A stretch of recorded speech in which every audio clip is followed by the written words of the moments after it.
আজ আমি পাঠ করে শোনাব জলধর মল্লিকের লেখা রহস্যভেদী বীরবল থেকে নেওয়া একটি ছোট গল্প, ভাড়ারে চুরি করে কে। ভারত সম্রাট আকবর বাদশাহ তখন থাকেন ফতেপুর সিক্রিতে। লোক লস্কর সৈন্য সামন্তে চারিদিক গিজগিজ করে। এদের খাওয়া দাওয়ার জন্য রোজ রান্নাবান্না হয় অনেক। সার সার চুল্লি জলে রান্নার জন্যে।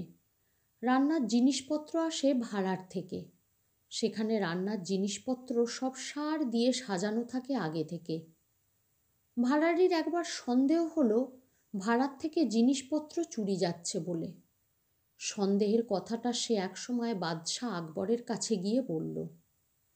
সব শুনে বাদশাহ তখন বীরবলের ওপর ভার দিলেন চোরকে ধরবার। বিচারেরও ভার দিলেন তার ওপর। আগাম কিছু খবর না দিয়ে বীরবল একদিন হাজির হলেন ভাড়ারে গিয়ে।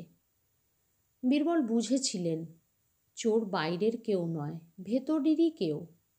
ভাড়ারে কাজ করে এক গাদা লোক, হতেই পারে তাদের মধ্যে কেউ চুরি করে থাকে।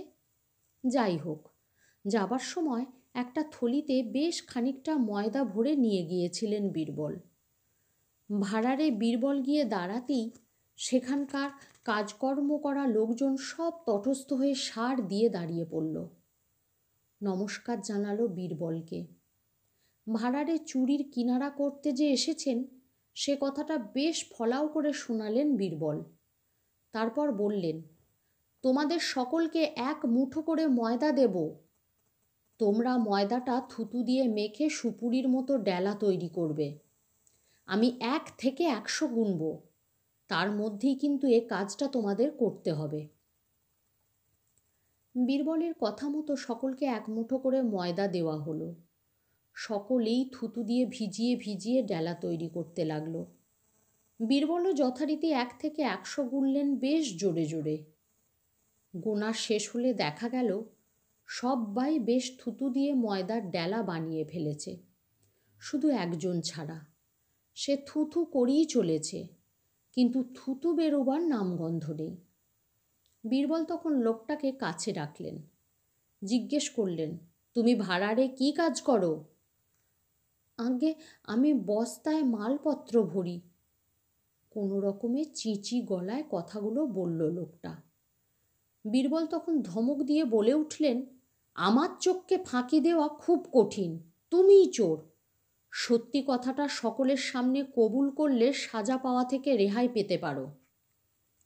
আর করার করতে হবে, কখনো এ কাজ করবে না।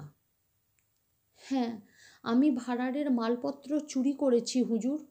গরিব মানুষ আমি, অভাবে পড়ে এ কাজ করেছি। সকলের সামনে করার করছি, আর কখনো এ কাজ করব না। অপরাধ কবুল করে কাঁদতে কাঁদতে কথাগুলো বলল লোকটা। বীরবল তাকে ছেড়ে দিলেন, সাজা দিলেন না কোনো। অন্যেরা তো সব দেখে শুনে তাজ্জব বনে গেছে। ভাড়ারি তখন বলল, আপনি কিভাবে চোরকে ধরলেন? আমরা তো কিছুই বুঝতে পারলাম না। বীরবল তখন বললেন, আমি জানতাম যে চোর তার মুখ শুকিয়ে যাবে ভয়ে, থুতু বেরুবে না তখন, তাই থুতু দিয়ে ময়দার ডেলাও তৈরি করতে পারবে না। হয়েছেও তাই।